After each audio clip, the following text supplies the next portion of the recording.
તો ક્યાં છીએ અને અમે શું કરી રહ્યા છીએ ચાલો આપણે જાણીએ.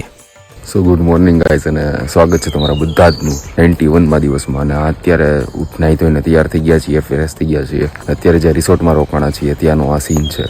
બહુ જ મસ્ત જગ્યા છે અને તમને પાછળ પણ પક્ષીઓનો અવાજ ને એ બધું આવતું હશે મસ્ત રીતે. અને જે આ જગ્યા છે, જે આની વાઇબ્સ છે ખૂબ અલગ છે. અને અમે છીએ અત્યારે સાસણ ગીરમાં. તો તમને કાલે પણ ખ્યાલ આવી ગયો છે કે હું કઈ જગ્યાની વાત કરી રહ્યો હતો. અને કારણ કે મેં જ્યારે કહી દીધું હતું કે સિંહોનો વિસ્તાર, એમ સિંહના વિસ્તારમાં છીએ, તો સાસણ ગીરમાં છીએ અમે અત્યારે.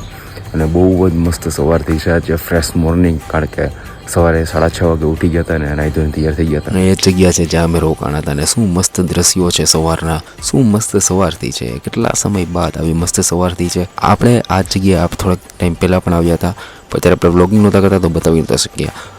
તો એટલા માટે તમને આ વખતે બધું જ બતાવીશ. અને આ તો કંપનીના કામથી આપણે બહાર નાના મોટા ગામડાઓમાં ગયા હતા અને ત્યાં પણ બહુ જ મજા આવી છે. ગીરના નાના ગામડાઓ પણ એક અલગ મોજ છે, એક અલગ દ્રશ્યો જોવા મળે છે. અને આ તો કંપનીનું કામ તો આપણે બતાવી શકીએ ત્યાં શું કરતા હતા આપણે. અને આપણે જમીને જ્યાં બેઠા હતા આપણે ઓફિસે, આ ત્યાંનો નજારો છે જ્યાં તાલાલામાં આપણે જમ્યા હતા. અને એક નામાંકિત સ્કૂલ છે એની.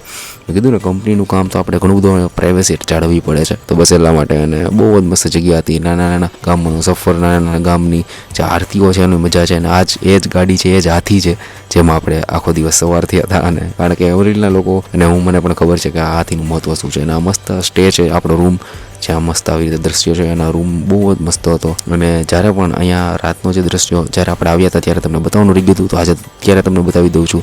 અને અહીંનું જમવાનું પણ ખૂબ જ મસ્ત છે. આ સાઈનું મસ્ત દેશી ખાવાનું તો તમે જોઈ લો અને આનંદ કરો. તો મિત્રો, આજનો દિવસ અહીંયા જ આપણો કમ્પ્લીટ થાય છે. અને કેવી લાગી તમને ટોર? આમ તો વધારે ટ્રાવેલિંગ હતું, કારણ કે કંપનીનું કામ તો આપણે વધારે બધું બતાવી નથી શકતા, પણ તમને રસ્તા ને એ બધું બતાવ્યું. આપણે થોડીક એન્જોય જે પણ કરી છે એ પણ બતાવ્યું. અને અહીંનું જમવાનું એટલું મસ્ત છે. રિસોર્ટમાં રોકાણા છે ત્યાંનું જમવાનું એટલું બધું મસ્ત છે ને કે તેની વાત જવા દો. અને ગીરનો અનુભવ, ગીર તો માં સમાન છે ને. આનો વર્ણન કરવું હોય ને તો તમારે અહીં રહેવું પડે, તો તમને ખબર પડે કે આ શું છે.